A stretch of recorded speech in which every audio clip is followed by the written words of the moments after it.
오늘 같이 은혜 받을 말씀은 민수기 11장의 말씀이 되겠습니다. 여호와께서 들으시기에 백성이 악한 말로 원망하매 여호와께서 들으시고 진노하사 여호와의 불을 그들 중에 붙여서 진영 끝을 사르게 하시매 백성이 모세에게 부르짖음으로 모세가 여호와께 기도하니 불이 꺼졌더라. 그곳 이름을 다베라라 불렀으니 이는 여호와의 불이 그들 중에 붙은 까닭이었더라.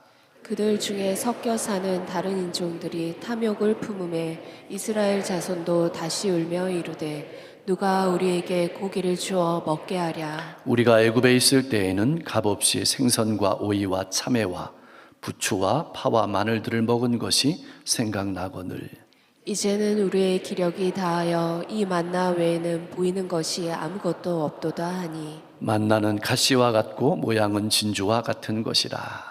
백성이 두루 다니며 그것을 거두어 맷돌에 갈기도 하며 절구에 찢기도 하고 가마에 삶기도 하여 과자를 만들었으니 그 맛이 기름 섞은 과자맛 같았더라. 밤에 이슬이 진영이 내릴 때 만나도 함께 내렸더라.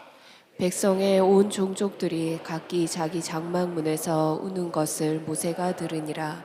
이러므로 여호와의 진노가 심히 크고 모세도 기뻐하지 아니하여 모세가 여호와께 여짜오되 어찌하여 주께서 종을 괴롭게 하시나이까? 어찌하여 내게 주의 목전에서 은혜를 입게 아니하시고 이 모든 백성을 내게 맡기사 내가 그 짐을 지게 하시나이까? 이 모든 백성을 내가 배었나이까?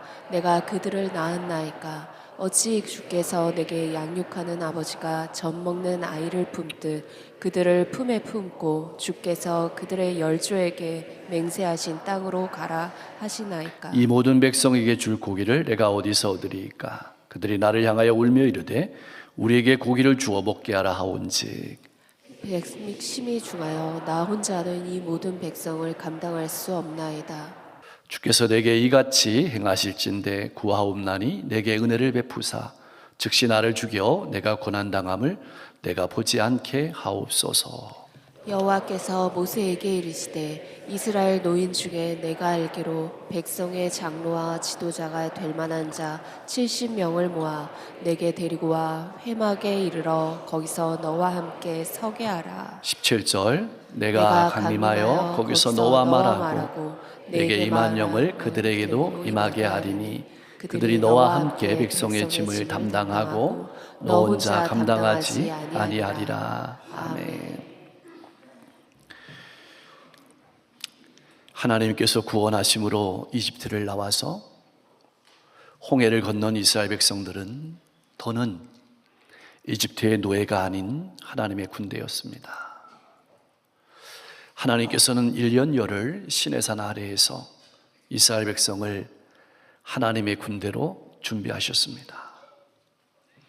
20세 이상으로 전쟁에 나갈 만한 자를 택하셨는데 이것은 이스라엘 백성들이 하나님의 군대라는 사실을 나타냅니다. 또한 이스라엘 진영 한가운데 그리고 행군할 때 언제나 그 중심에는 성막이 있었습니다. 이것은 이스라엘 백성들이 하나님을 예배하는 공동체임을 나타냅니다. 하나님의 백성에게 있어서 전쟁과 예배는 뗄래야 뗄 수 없는 관계였습니다.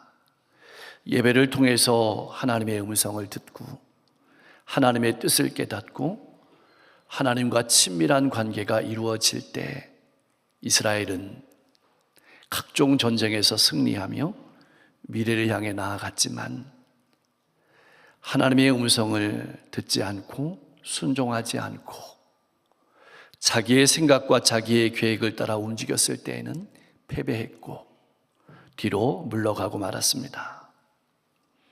이제 이스라엘 백성들은 하나님의 명령을 따라서 가나안에 들어가기 위한 모든 준비를 마쳤습니다.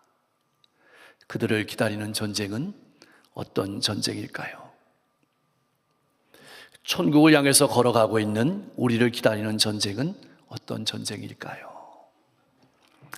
성막 위에 1년 열흘 머물러 있던 구름이 떠올랐습니다. 나팔 소리와 함께 이스라엘 백성들은 가나안 땅을 향해서 일어섰습니다. 낮에는 구름기둥, 밤에는 불기둥의 보호를 받으면서 미래를 향해 전진했습니다. 처음에는 당당하고 힘이 넘쳤습니다. 가나안 땅에 대한 기대와 설렘이 있었습니다. 조금만 있으면 가나안 땅에 도착하리라고 생각했습니다. 그렇게 3일을 걸었습니다. 그러나 눈에 보이는 곳이라고는 끝도 없이 이어지는 광야뿐이었고 손에 잡히는 것은 아무것도 없었습니다. 그래서일까요? 기쁨과 설렘은 점점 사라지고 있었습니다. 마음을 지키지 못한 이스라엘 백성들은 입이 원망과 함께 불평으로 열렸습니다.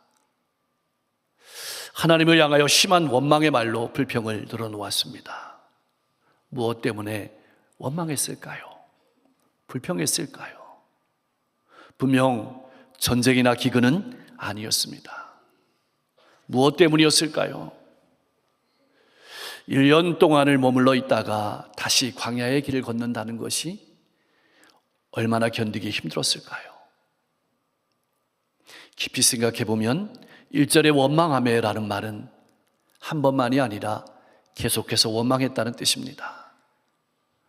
다시 말하면 이 말씀은 가나안을 주시겠다고 약속하신 하나님의 말씀을 믿지 못하고 소망을 잃어버렸기에 생긴 것이었고, 소망을 잃어버리고 마음을 지키지 못하자 육신을 따라서 입이 열리고 원망하는 말이 계속해서 터져 나왔던 것입니다.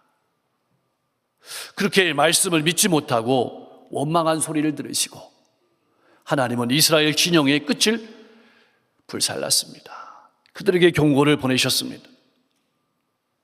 사랑하는 성도 여러분, 나는 어떻습니까?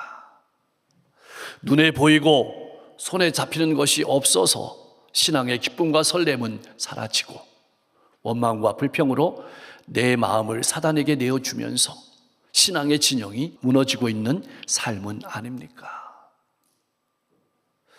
제발 살려주십시오. 다급해진 이스라엘 백성들이 모세에게 달려왔습니다. 기도를 부탁했습니다. 모세는 이 백성을 불쌍히 여겨주십시오. 하나님께 간절히 기도했고 그러자 징벌의 불이 꺼졌습니다. 사람들은 그곳을 다베라, 해석을 하면 불사람이라는 이름으로 불렀습니다. 죄를 짓고도 멸망하지 않고 사는 자체가 하나님의 은혜임을 잊지 말고 하나님의 백성으로 마음을 잘 지켜서 원망하고 불평하는 대신 기도함으로 해결받아서 살아가라는 말씀입니다. 그런데 이미 이스라엘 백성들은 하나님께서 자신들을 위해 하신 일을 잊어버렸습니다. 이집트의 혹독한 노예 생활에서 구원하셨고 재물도 얻게 하셨고 홍해도 건너게 하셨고 광야의 생활 가운데서도 굶주리지 않도록 매일 양식을 주셨음에도 불구하고 며칠을 못 견디고 원망한 것입니다.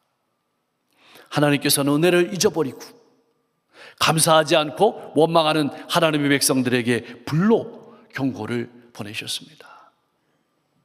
나는 어떻습니까? 하나님의 은혜에 감사하면서 신앙의 길을 걸어가고 있습니까? 원망과 불평으로 나의 입술을 열고 나의 영적인 초소를 불태우며 살아가고 있지는 않습니까? 눈에 보이는 것이 없고 손에 잡히는 것이 없더라도 내 마음을 지키고 내 입술을 지키면서 살아가고 있습니까? 여러분 인생 가운데 눈에 보이는 것이 없고 손에 잡히는 것이 없을지라도 마음과 입술을 지키면서 기도의 자리로 나아갈 수 있기를 소망합니다. 기도로 하늘의 문을 열고 하나님이 주시는 힘으로 미래를 향해서 힘차게 나아가는 하나님의 군사가 모두 될 수 있기를 주님의 이름으로 간절히 소망합니다. 자, 그러면 하나님의 불의 징계를 맛본 이스라엘 백성들은 이후의 삶은 어땠을까요? 달라졌을까요? 변했을까요? 성숙해졌을까요? 고통도 잠시일까요? 모세의 중보기도로 큰 심판은 면했지만 다베라 사건을 겪은 뒤에도 이스라엘 백성들은 전혀 달라지지 않았습니다. 이번에는 그들 가운데 함께 사는 이방인 무리가 탐욕을 품었습니다. 이들은 이스라엘 백성들이 이집트를 나올 때 함께 나온 여러 이방 족속이었습니다. 이들이 불평했습니다. 그러자 이들의 불평은 이스라엘 백성들에게 전염되었고 이스라엘 백성들은 울면서 소리쳤습니다. 누가 우리에게 고기를 주워 먹게 하랴? 누가 우리에게 고기를 주워 먹게 하랴? 이방인들이 탐욕을 품은 것이 이스라엘 백성들에게 영향을 미쳤습니다. 이스라엘 백성들이 이방인에게 선한 영향력을 미쳐서 변화시켜 했음에도 불구하고 오히려 그들의 탐욕에 끌려가서 영향을 받고 울기 시작했습니다. 본문의 기자는 이스라엘 백성들의 울음소리를 녹음해 놓았습니다. 누가 우리에게 고기를 주어 먹게 하랴? 고기를 먹고 싶은데 아무리 찾아보아도 고기를 줄 사람이 없다는 것입니다. 그러면서 이스라엘 백성들은 이집트 시절을 그리워합니다. 이집트에서 종살이 할 때는 좋았는데 이제는 만나 외에는 먹을 것이 없다고 하소연합니다. 이렇게 제대로 먹여주지도 못할 거면서 왜 데리고 나왔느냐고 하나님과 모세를 탓하고 있는 것입니다. 어디서 많이 들어본 소리는 아닙니까? 나의 소리는 아닙니까? 그렇다면 이스라엘 백성들은 이집트에서 노예로 살 때 풍부하게 먹었을까요? 아닙니다. 너무 힘들어서 하나님께 살려달라고 울부짖었습니다. 그래서 모세를 통해서 구원해 주신 것입니다. 많은 사람들은 현재의 상황이 안 좋을수록 과거를 더욱 좋게 생각하는 모습이 있습니다. 이스라엘 백성이 그랬습니다. 과거를 그리워하면서 미래를 비관적으로 바라보았습니다. 이렇게 과거를 회상하면 할수록 현실은 더욱 고통스러웠습니다. 할 수 있는 것이라고는 우는 것밖에 없었습니다. 나는 어떻습니까? 혹 지금 처하고 있는 나의 현실이 너무나도 어려워서 과거를 그리워하면서 미래를 비관적으로 바라보고 울고 있는 신앙인은 아닙니까? 생선과 오이와 참외, 부추, 마늘 파는 물론 귀한 것이지만 땅에서 나는 것입니다. 그러나 만나는 하늘에서 내리는 양식입니다. 둘 다 귀하지만 만나가 훨씬 귀합니다. 그런데도 하나님의 백성들은 만나가 얼마나 귀한지 몰랐습니다. 하찮게 여겼습니다. 나는 어떻습니까? 하나님께서 주시는 하늘의 만나인 말씀을 하찮게 여기면서 울고 살아가고 있지는 않습니까? 미래를 비관적으로 바라보면서 자녀들과 가족들, 내가 만나는 교회 공동체 하는 다른 이들을 낙담하게 하면서 살아가고 있는 삶은 아닙니까? 사랑하는 성도 여러분, 우리가 2026년 더욱더 힘있게 미래로 나아가려면 어떻게 살아야 할까요? 첫째로는 과거를 정확하게 바라봐야 합니다. 이스라엘 백성들은 힘든 노예로 너무나도 고통스러워서 부르짖었다는 사실을 잊어버렸습니다. 과거를 바로 직시했다면 그들은 훨씬 더 인내하면서 걸어갈 수 있었을 것입니다. 두 번째로는 현재의 상태를 정확하게 꿰뚫어 보아야 합니다. 조그만 말씀에 순종하면, 조그만 말씀에 순종해서 나아가면 가나안 땅에 들어갔을 것입니다. 그러나 현실을 제대로 바라보지 못해서 이스라엘 백성들은 40년을 광야에서 더 헤매했습니다. 모두가 광야의 무덤을 남기고 거기에 머물고 말았습니다. 나는 어떻습니까? 더욱더 힘있게 미래로 나아가기 위해서는 미래의 영광을 바라볼 수 있어야 합니다. 예수님께서 내게 주실 상급을 바라보며 달려가야 합니다. 과거를 똑바로 보십시오. 현실에 눈 감지 마십시오. 미래를 현재로 바라보면서 힘내십시오. 만나 때문에 발생한 광야 생활에 대한 불평, 불만은 순식간에 온 민족에게 번져갔고 모세는 모든 백성이 우는 소리를 들었습니다. 이것은 하나님을 매우 화나게 했습니다. 모세 역시 불쾌하고 괴로워서 하나님께 불평을 쏟아내었습니다. 어찌하여 종을 괴롭게 하십니까? 나 혼자 이 모든 백성을 감당할 수 없습니다. 내가 이들을 배웠습니까? 이들을 낳았습니까? 차라리 저를 죽여주시고 이 고난을 보지 않게 하옵소서. 모세라고 왜 힘들지 않았겠습니까? 모세라고 왜 불평이 없었겠습니까? 우리가 기억할 것은 불평은 엄청난 전염성을 가지고 있다는 것입니다. 섞여 사는 무리에게서 시작된 불평은 이스라엘 자손 전체로 나아갔고 모세에게까지 전염이 되었습니다. 하지만 차이점이 있습니다.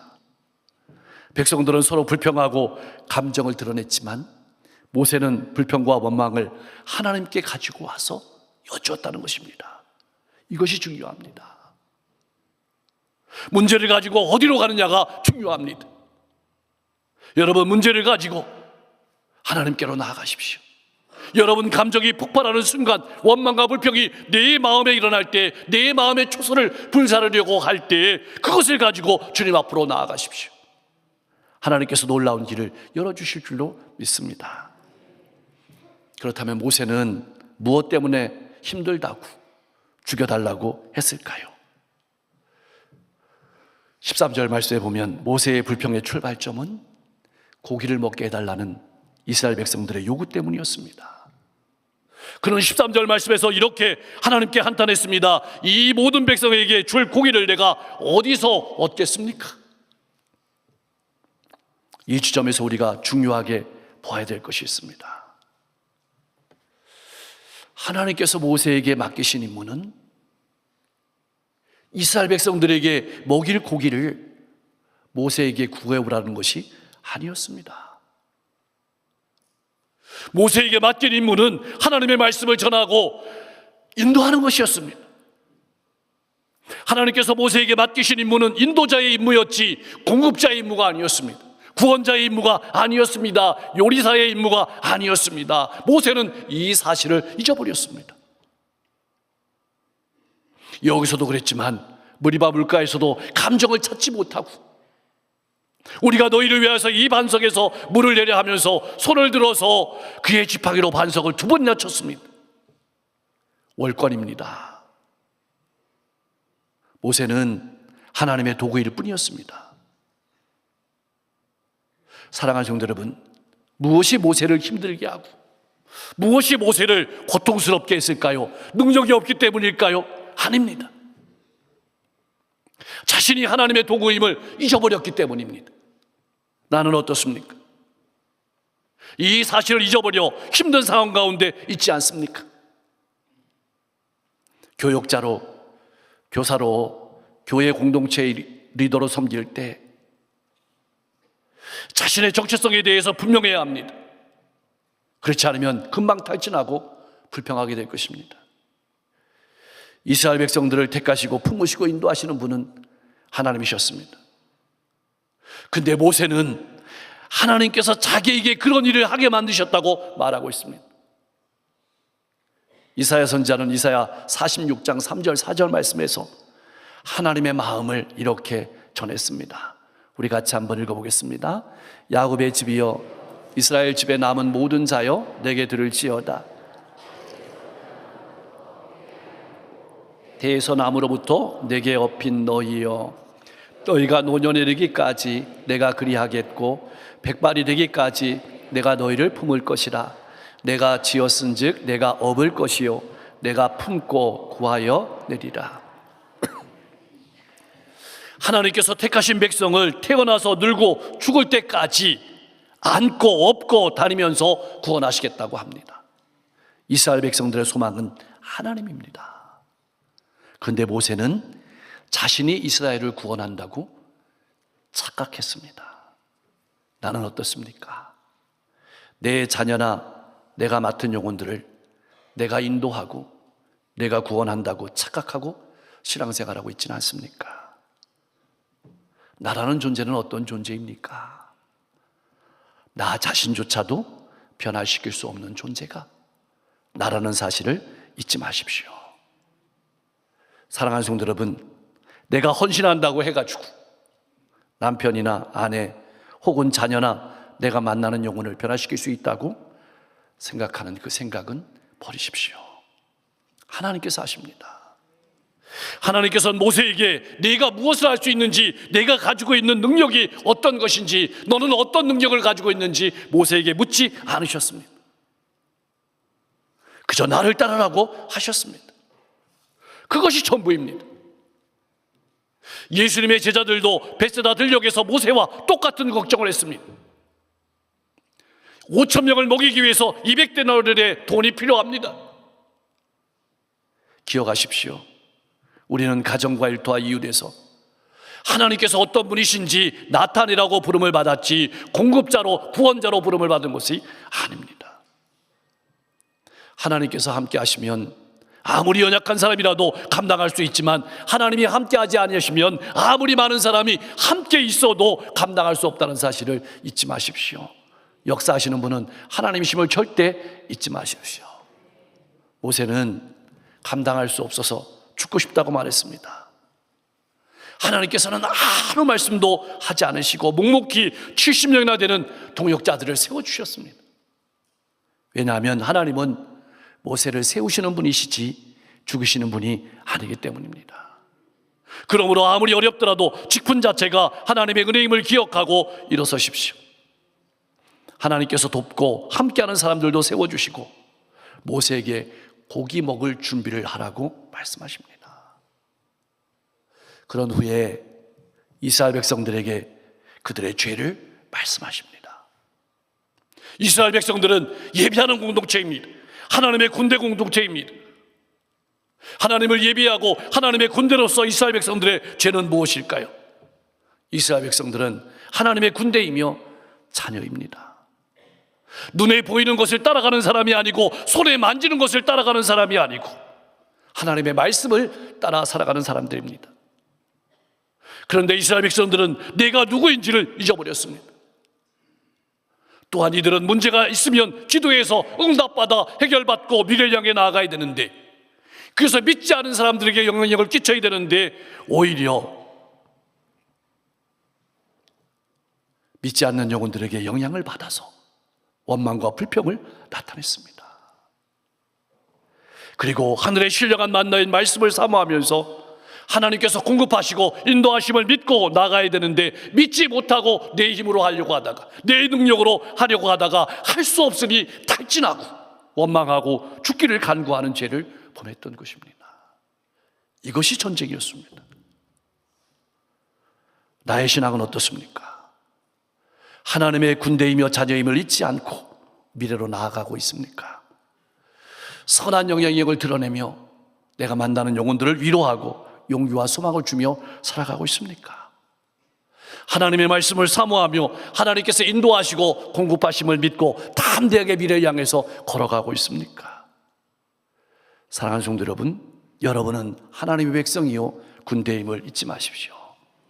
여러분은 하나님의 도구임을 잊지 마십시오. 하나님께서 여러분을 통해서 일하십니다. 하나님께서 함께 하심을 믿고 믿음으로 전진하는 복된 인생 다 될 수 있기를 주님의 이름으로 간절히 축원합니다. 기도하겠습니다. 내 생각과 내 계획이 아니라 하나님의 말씀을 듣고 깨닫고 순종하며 미래를 향해 하나님의 군대로 승리하며 살아가게 하옵소서. 눈에 보이지 않아도 손에 잡히지 않아도 마음과 입술을 지키며 기도로 하늘의 문을 열고 하나님이 주신 힘으로 일어서게 하옵소서. 현재의 어려움 때문에 과거를 돌아보고 과거를 미화하며 미래를 비관적으로 보고 다른 이들을 낙담하게 하는 삶이 아니라 주님께서 주실 상급을 바라보고 현실을 힘있게 살아가게 하옵소서. 나는 하나님의 도구임을 깨닫고 하나님께서 일하심을 바라보며 가정과 일터와 이웃에서 섬기는 자로 든든히 서게 하옵소서. 사순절을 살아가고 있습니다. 주님께서 이 땅에 왜 오셨는지, 왜 십자가로 가셨는지, 왜 죽으시고 부활하시고 승천하시고 성령님을 보내주시는지 깨달아 알게 하시고 주님을 닮아가고 따라가는 삶이 되게 하옵소서. 봄의 사역들이 수많은 영혼들을 살리는 사역이 되게 하시고 풍성한 열매 가득하게 하옵시며 오늘 저녁부터 부흥회가 열립니다. 우리에게 사모하는 마음을 주시고 하늘의 문을 열어주시고 우리 성도들의 마음의 문을 열어주시고 인생의 문을 열어주시고 사업적인 문을 열어주시고 직장의 문을 열어주시고 관계의 문을 열어주시고 자녀와 앞길의 문을 활짝 열어주시옵소서. 강사 목사들에게 영역을 7배나 더하여 주셔서 피곤치 않게 하시고 전하시는 말씀마다 우리의 마음밭에 떨어져서 풍성한 열매 맺게 하시고 날씨와 환경도 잘 조성시켜 주시고 부흥회를 통해서 쓰임을 얻게 하옵소서. 우리는 이렇게 마음껏 예배할 수 있지만 지구 곳곳에는 전쟁이 있습니다. 고통이 있습니다. 기근이 있습니다. 재해가 있습니다. 아픔이 있습니다. 분열이 있습니다. 평화를 주시고 회복을 주시고 일치를 주시고 미래를 열어주시며 오늘도 복음을 들고 걸어가시는 선교사님들의 발걸음걸음마다 수많은 영혼들이 구원받고 하나님의 은혜와 사랑을 맛볼 수 있도록 역사해 주시옵소서. 예수 그리스도의 이름으로 간절히 기도하옵나이다.